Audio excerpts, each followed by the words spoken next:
नमस्कार, मैं रितिका तिवारी स्वागत करती हूं आप सभी का बैठक विद खबरी में। तो आज हमारे साथ मौजूद हैं पर्यावरण प्रेमी कहे जाने वाली सीमा गुप्ता जी। तो चलिए आज बात करते हैं सीमा गुप्ता जी से कि ये खूबसूरत सी जो इन्होंने बगिया तैयार की है, इसके पीछे इनके मन में आखिर क्या विचार आए। नमस्कार मैम। नमस्ते, मैं सीमा गुप्ता। विचार प्रकृति से मुझे बचपन से ही बहुत जुड़ाव रहा है और यहाँ जो आप देख रहे हैं खूबसूरत सी बगिया, इसमें पहले बहुत कचरा और पेशाब घर और गंदगी का आलम बना हुआ था। तो हमने एक प्लान किया कि इसको क्यों ना खूबसूरत बगिया में हम इसको तब्दील कर सकते हैं।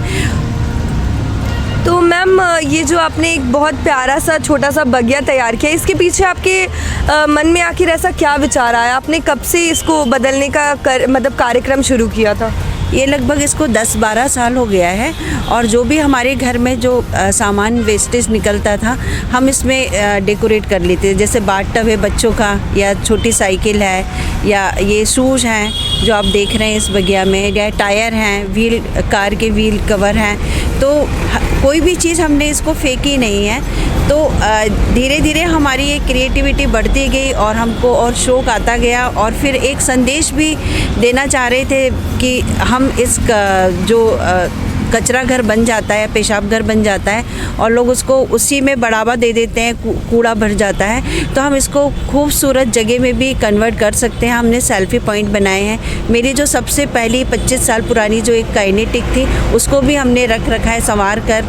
मतलब जो भी चीज़ हमारे घर में निकली फालतू, उसको हमने यहाँ बगिया में सजावट के लिए यूज़ कर लिया है। जी, जैसा आपने बताया, आपने बहुत बखूबी से यहाँ पे अपनी जितनी भी घर की पुरानी चीज़ें या जो घर में उपयोग नहीं होती है वैसी चीज़ों का इस्तेमाल किया है। तो क्या मैम इन सब चीज़ों के लिए आपको सरकार से कोई प्रोत्साहन या फिर कोई पुरस्कार कुछ इस टाइप का सहायता मिली है? नहीं, सहायता ऐसे आर्थिक सहायता नहीं मिली है, लेकिन हमको प्रोत्साहन के रूप में सम्मान ज़रूर किया गया है। जैसे नगर निगम ने हमको 5,000 का सम्मान दिया था स्वच्छता सर्वेक्षण जब हुआ था, और राज्यपाल जी से हमको पुरस्कार मिल चुका है। और जब भी सीएम पर्यावरण के लिए बहुत जागरूक हैं, मध्य प्रदेश सरकार पर्यावरण के लिए बहुत जागरूक हो रही है, तो जब भी वो प्लांटेशन करते हैं, जैसे उनका संकल्प है कि प्रतिदिन एक प्लांट लगाएंगे, तो हमको ज़रूर वो आमंत्रित करते हैं। तो यही हमारे लिए बहुत बड़ा सम्मान है कि हमारे जो कार्य को सराहा जा रहा है सरकार के द्वारा। जी, तो जैसे आने वाली पीढ़ी को आप इस बगिया को जैसे आपने बनाया है, तो आप क्या एक मैसेज देना चाहती होंगी ना कि आखिर लोग किस तरह से खाली जगहों का इस्तेमाल करें या फिर कचरे को किस तरह से उपयोग कर सकते हैं रिसाइकिल करके? कुछ आप बताना चाहती हैं आने वाली पीढ़ी के लिए? हाँ बिल्कुल, क्योंकि अभी जो हम देख रहे हैं प्रदूषण और अस्वच्छता, इसको लेकर बहुत काम चल रहा है, सरकार कर रही है। तो आने वाली पीढ़ी के लिए यही मैसेज है कि हम अपने पर्यावरण को संघारित करें, मतलब उसको लगा के और उसको संभालें भी, तो हमारा भविष्य बचा रहेगा। नहीं तो जंगल के जंगल उजड़ रहे हैं। ऐसा नहीं कि हमको इसके लिए बहुत बड़ी जगह चाहिए, आप एक बालकनी में भी कुछ पौधे लगा सकते हैं जहाँ चिड़ियों का, गौरैया का, तितलियों का, मतलब कुल मिलाकर ये कि आप प्रकृति के जितने नज़दीक रहेंगे ना, उतनी आपकी मानसिक और जो स्वास्थ्य है वो स्वस्थ रहेगा। तो यही संदेश है कि जब भी हमको मौका मिले या पीढ़ी को जो मौका मिले, तो उसको संवारें, हम उसको बर्बाद ना करें।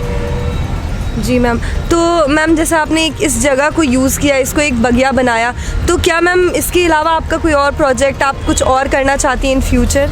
प्रोजेक्ट तो ये है कि जब यदि हमको सरकार की तरफ से या हमारे नगर निगम की तरफ से हमको यदि कुछ अपॉर्चुनिटी मिलती है कि कुछ जो नगर निगम के जो गार्डन हैं, बगीचे हैं, वो उनकी क्या हालत है आप देखते ही हैं इनको, तो इनको पब्लिक के सहयोग से, जन सहयोग से कैसे संवार सकते हैं, और हमारी जो भी मदद होगी हम मदद करने के लिए तैयार रहेंगे, क्योंकि हमारा कुल उद्देश्य यही है कि हमारा पर्यावरण बचा रहे और स्वच्छता बनी रहे।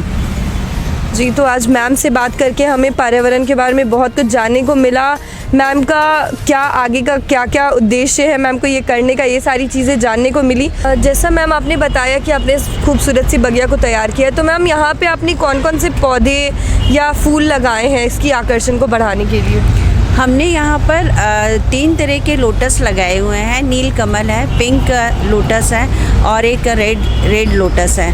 और जो पूजा में जो काम आते हैं वो सारी वैरायटी यहाँ लगा रखी है। तो जो भी कॉलोनी के या जो वॉक करते हुए जाते हैं तो वो फूल पत्ती बेल पत्री है। और इसमें हमने एक मल्टी स्पाइस का प्लांट लगाया है जिसमें हर तरह की उसमें खुशबू रहती है। जैसे दालचीनी है, तेज पत्ता है, अभी आपको हम बताएंगे ये।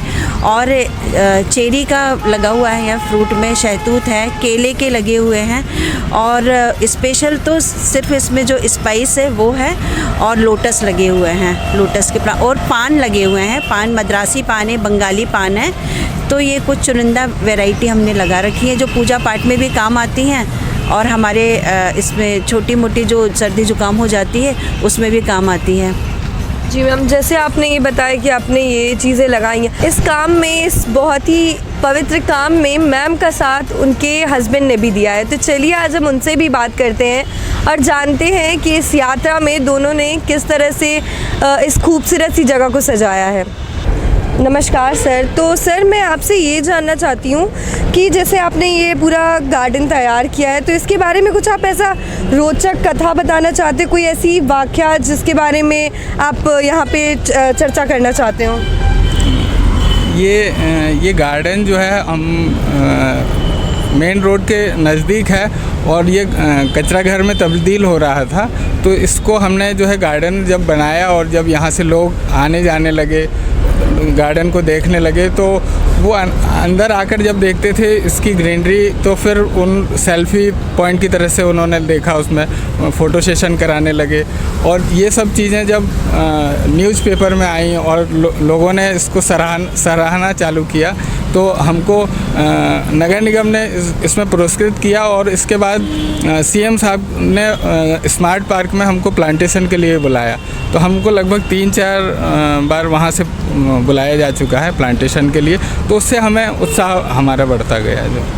जी, तो जैसे आपने बताया कि आपको बहुत सारे पुरस्कार मिले और आपको इससे प्रोत्साहना मिली, कुछ आप ऐसा किस्सा बताना चाहते हैं जो लोग यहाँ पे आके, जैसे छोटे बच्चे आके यहाँ पे योगा सीखते हैं या फिर कुछ इस टाइप की चीज़ें, किस तरह से लोग इस जगह का उपयोग करते हैं? जब लॉकडाउन हुआ तो पूरे भोपाल में सन्नाटा रहता था।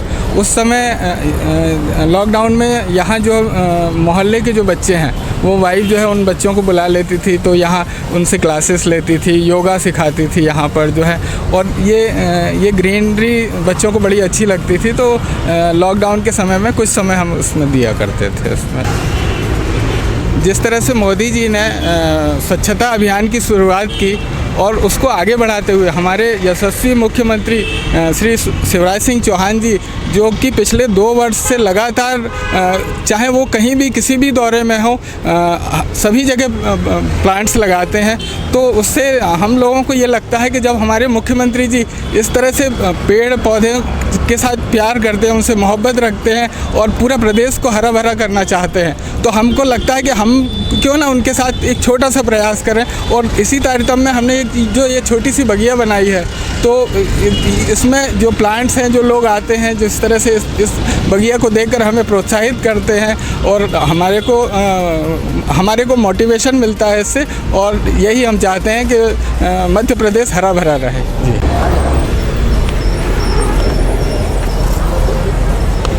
तो ये थी हमारे पर्यावरण प्रेमियों की कहानी, मिस्टर एंड मिसेस गुप्ता की कहानी, जिन्होंने इस प्यारे से बगिया को बहुत प्यार से संजो के रखा है। इन्होंने इस प्यारी सी बगिया को बहुत प्यार से पूरे 12-13 साल लगा के बनाया है। कुछ नहीं तो हम सब एक छोटा सा इनिशिएटिव ले सकते हैं, जैसा हमारे मुख्यमंत्री जी भी करते हैं। वो हर रोज़ एक पेड़ या फिर एक पौधा लगाते हैं। क्यों ना हम लोग हर रोज़ नहीं तो कम से कम महीने में या 2 महीने में एक बार तो पौधा लगा सकते हैं। हमारे देश को, हमारी धरती को सुंदर और स्वच्छ बनाने में चलिए हम मिस्टर एंड मिसेस गुप्ता की तरह और बाकी पर्यावरण प्रेमियों की तरह एक छोटा सा इनिशिएटिव लेते हैं। तो आज से हम प्रण लेते हैं कि हम भी रोज़ाना नहीं तो महीने में या 2 महीने में एक पेड़ तो ज़रूर लगाएंगे। ऐसी ही खबरों के लिए जुड़े रहिए खबरी के साथ, क्योंकि खबरी की है हर खबर पे नज़र। नमस्कार।